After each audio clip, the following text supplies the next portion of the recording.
بسم اللہ الرحمن الرحیم۔ بطور سائنس سائیکالوجی نے کئی سوالوں کے جوابات تلاش کرنے کی کوشش کی ہے۔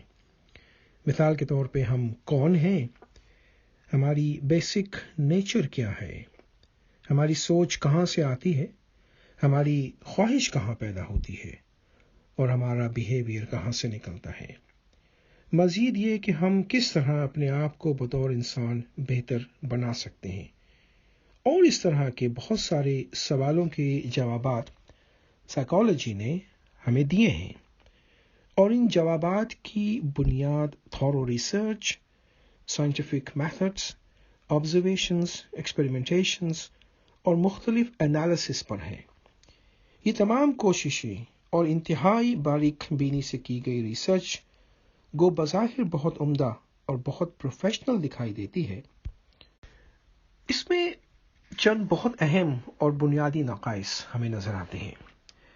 سب سے اہم اور بنیادی نقص اس جدید سائیکالوجی کا یہ ہے کہ اس نے اپنے کو سب سے اہم انسانی ایلیمنٹ یا عنصر سے الگ کر لیا ہے، اور وہ ہے اس کی روح۔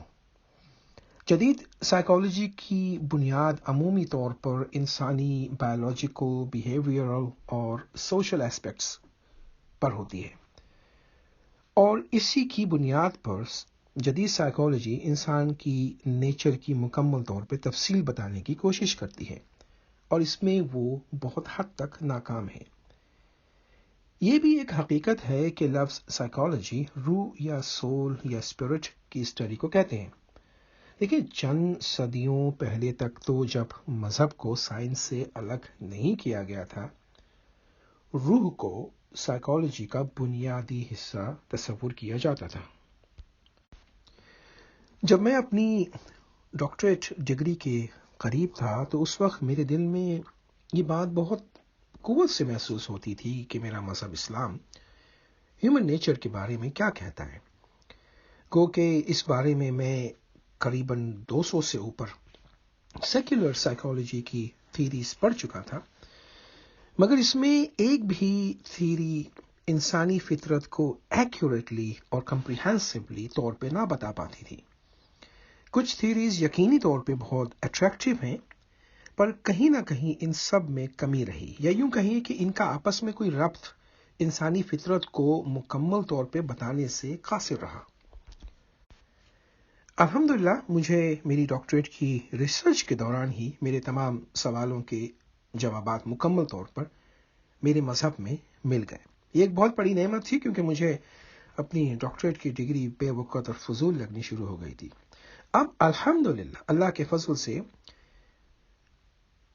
ہم اس سوچ سے، اور مسلم سائیکالوجسٹ ہم اس سوچ سے باہر آ چکے ہیں کہ ہماری زندگی، ہماری جین، ہمارے پاسٹ ایکسپیرینس اور ہمارے پریزنٹ انوائرمنٹ کے گرد گھومتی ہے، جو کہ سیکولر سائیکالوجی کا سوچنے کا انداز ہے۔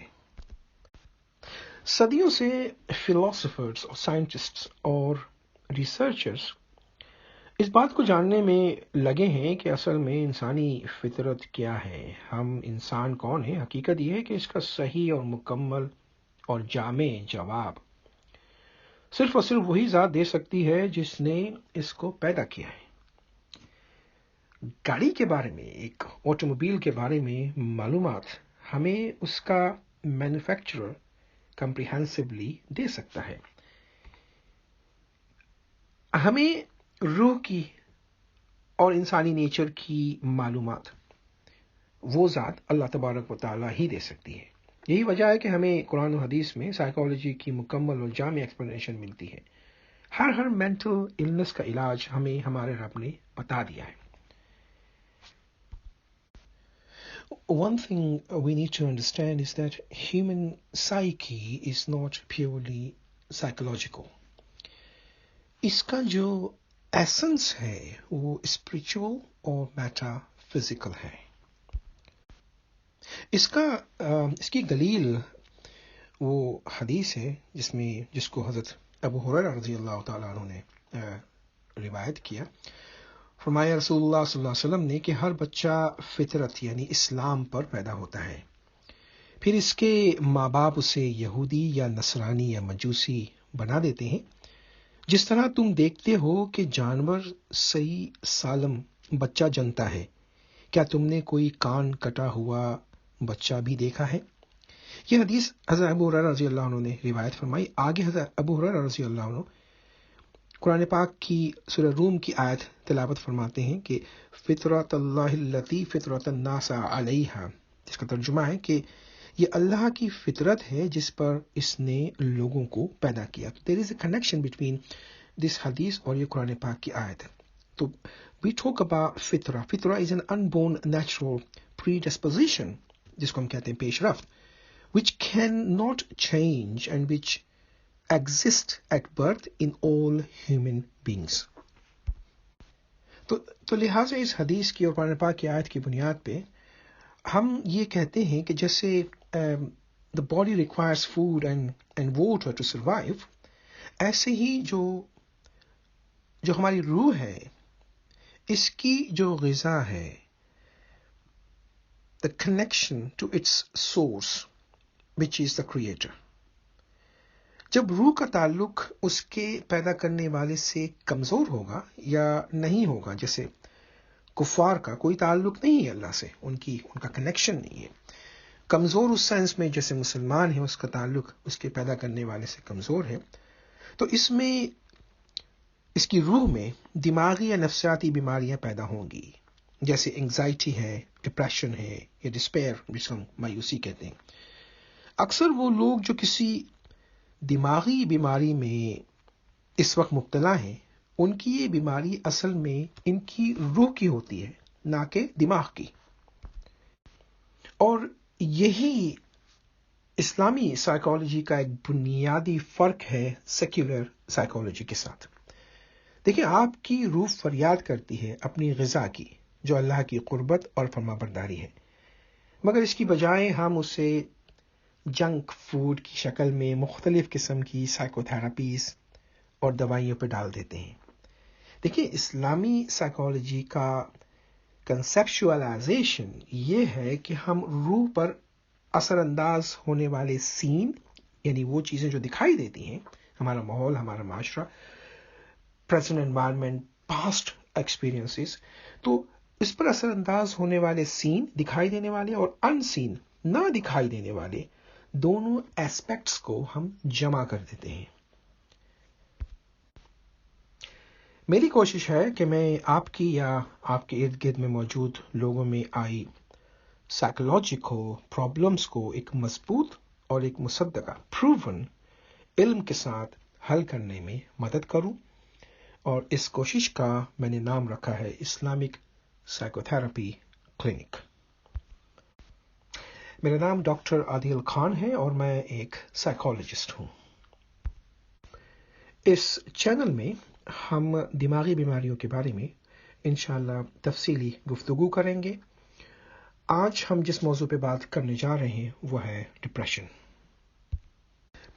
ڈپریشن یا ڈپریسو ڈس آرڈر ایک کامن اور ایک سیریس دماغی بیماری ہے جس میں آپ کا دماغ منفی سوچ کے ساتھ آپ کی زندگی کو متاثر کرتا ہے. الحمدللہ اس کا مکمل اور دیر پا علاج موجود ہے، سو ناٹ ٹو وری. دیکھیے، اس کا آغاز عموماً تھکاوٹ سے شروع ہوتا ہے. اس کا آغاز شروع میں تو آپ سمجھتے ہیں کہ یہ بس ایک تھکاوٹ ہے، تھوڑا سا آرام کر لیں گے تو ختم ہو جائے گی، مگر آہستہ آہستہ یہ آپ کی مکمل زندگی کو اپنی لپیٹ میں لے لیتا ہے، جو ایک خطرناک صورتحال بن جاتی ہے. لیکن کہانی کچھ یوں ہے کہ وقتاً فوقتاً ہم سب اداسی، مایوسی اور بیزاری میں مبتلا ہوتے ہیں. عموماً یہ علامات 1 یا 2 ہفتے میں ٹھیک ہو جاتی ہیں اور ہماری زندگیوں میں ان سے بہت زیادہ فرق نہیں پڑتا. کبھی یہ اداسی کسی وجہ سے شروع ہوتی ہے اور کبھی بغیر کسی وجہ کے ہی شروع ہو جاتی ہے. عام طور سے ہم خود ہی اس اداسی کا مقابلہ کر لیتے ہیں. بعض دفعہ دوستوں سے بات کرنے سے، آؤٹنگ کرنے سے، سوشلائز کرنے سے یہ اداسی ٹھیک ہو جاتی ہے اور کسی علاج کی ضرورت نہیں پڑتی. لیکن طبی اعتبار سے اس اداسی کو ڈپریشن اس وقت کہیں گے جب اس میں دو چیزیں پائی جائیں. نمبر 1، اداسی کا احساس بہت دنوں تک رہے اور ختم نہ ہو. نمبر 2، اداسی کی شدت اتنی زیادہ ہو کہ زندگی کے روزمرہ کے معمولات اس سے متاثر ہونے لگیں.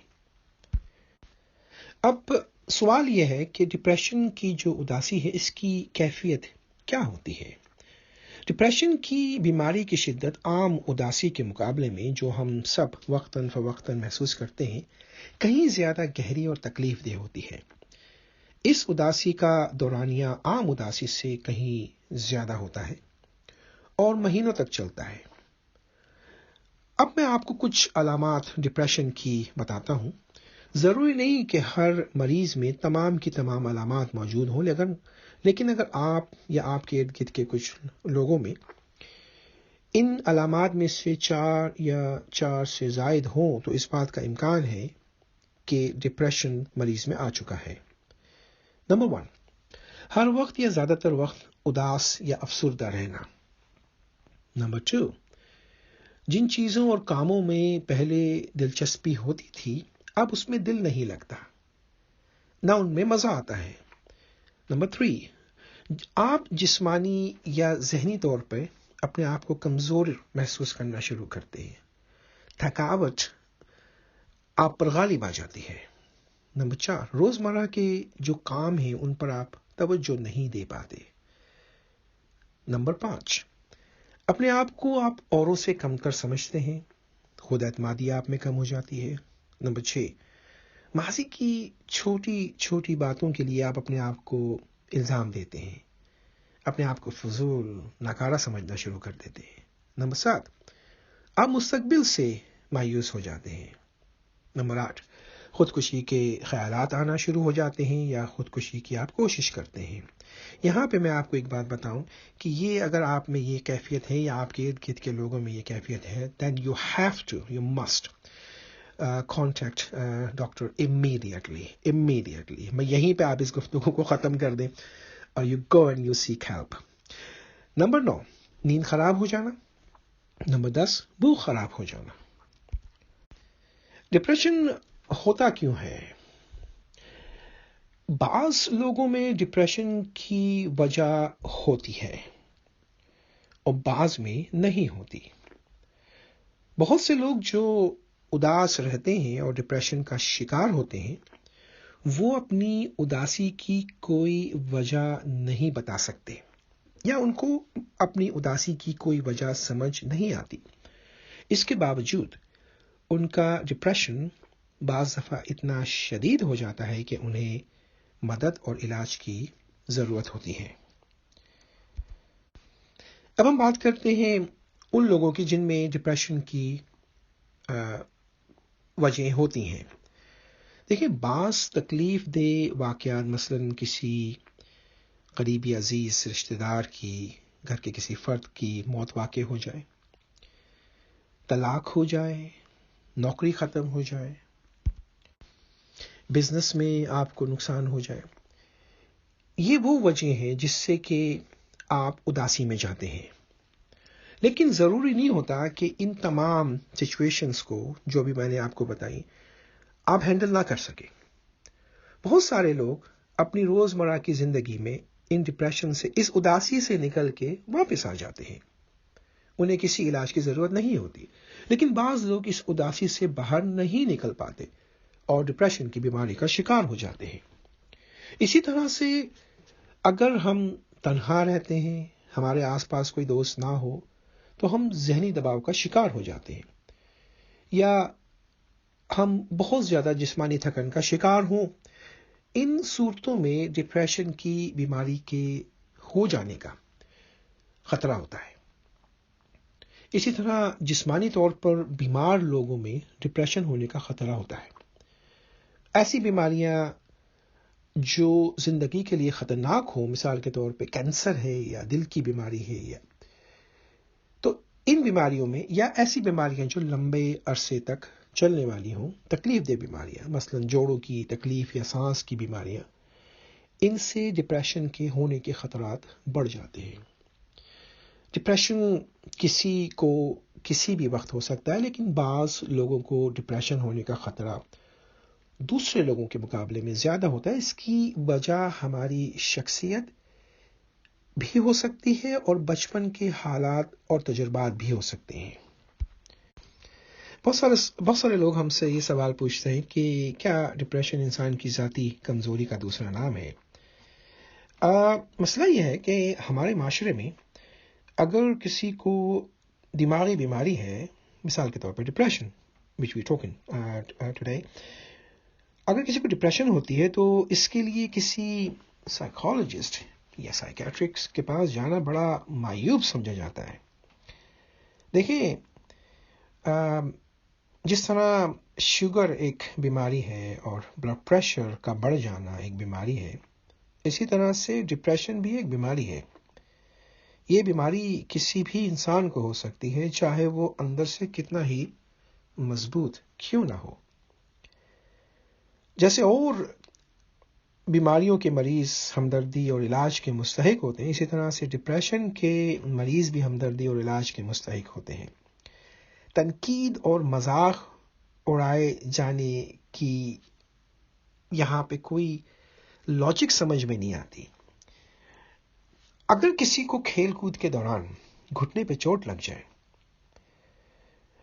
تو ہم اسے ڈاکٹر کے پاس لے کے جاتے ہیں، پھر ڈاکٹر جب اس کی ریکمنڈیشن کرتا ہے کہ جی اس کو آپ اس کی فزیوتھراپی کروائیں، تو پھر ہم فزیوتھراپسٹ کے پاس جاتے ہیں، بلکہ گھر والے انسسٹ کرتے ہیں کہ آپ ضرور جائیں۔